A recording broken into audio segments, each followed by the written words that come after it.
Welcome, Formless Seekers, to the Formless Guide. Now, I am not here to tell you where you should be. My job is simply to open your awareness to where you can be.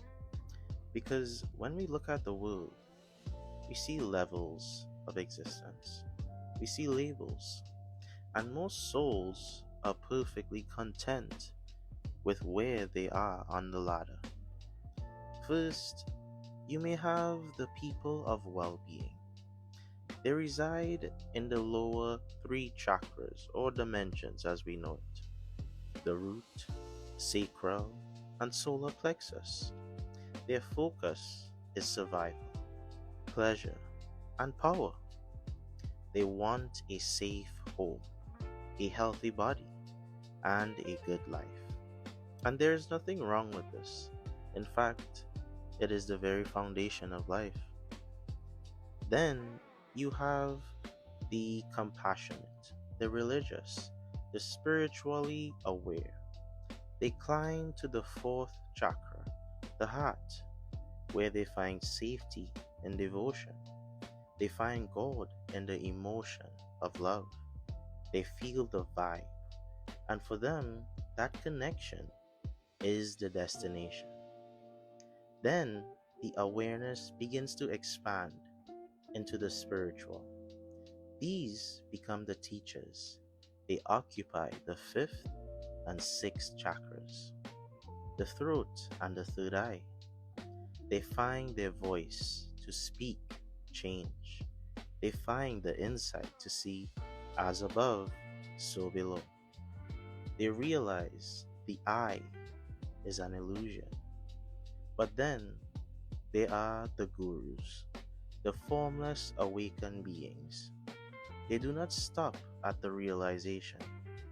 They move into the structure of the cosmic. They occupy the seventh chakra and beyond. I am not telling you to aim for this, but as your guide, I am obligated to show you that it exists.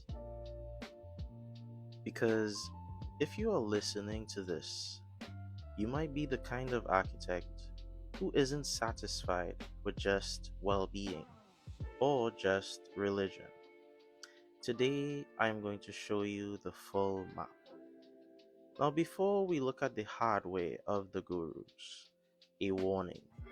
Many seekers try to jump straight to the cosmic awareness of the seventh chakra, the perceived enlightenment, without stabilizing the spiritual insight of the sixth. This is dangerous. Insight is the lens. If you open the crown without clear insight, attachment occurs. You get lost in the bliss. You get addicted to the light, but you lose your navigation. The lower centers, the well being, the religion, the teacher, they must all integrate.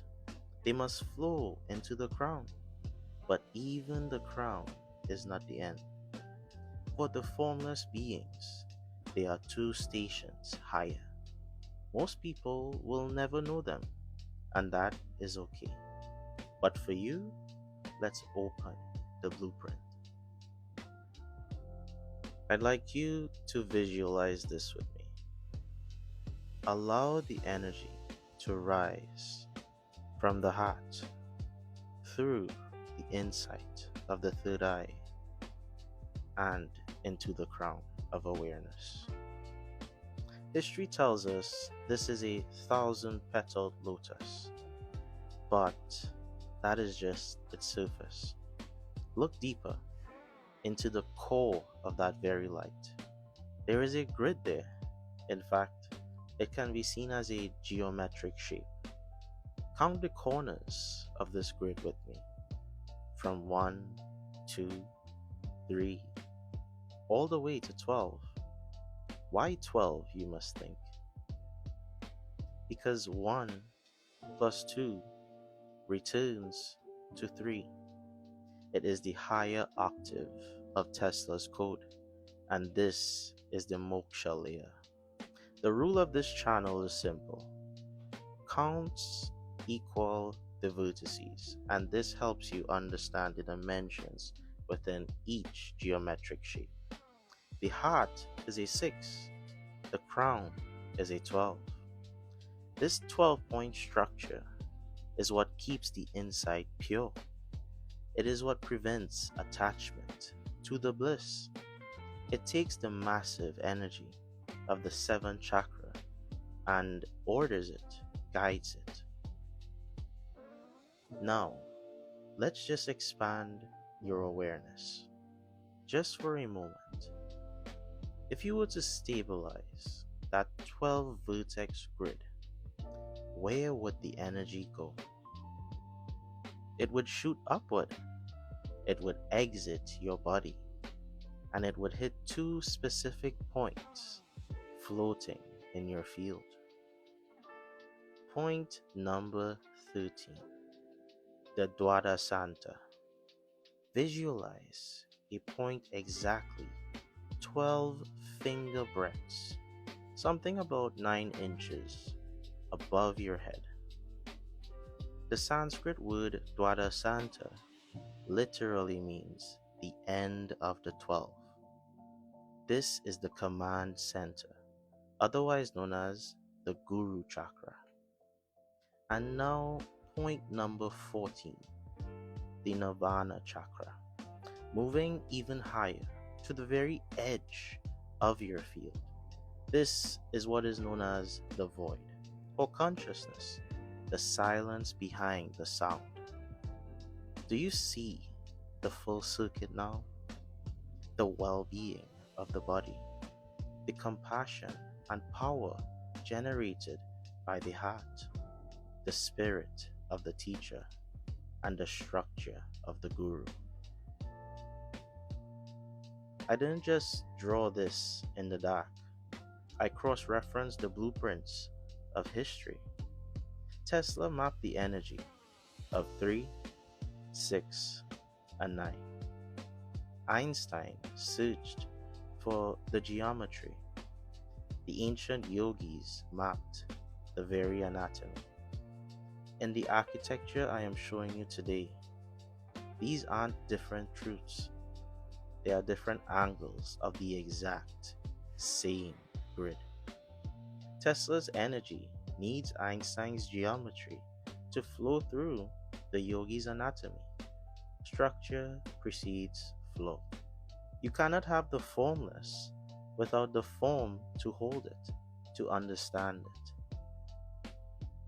So, my formless seekers, here is your invitation for this week.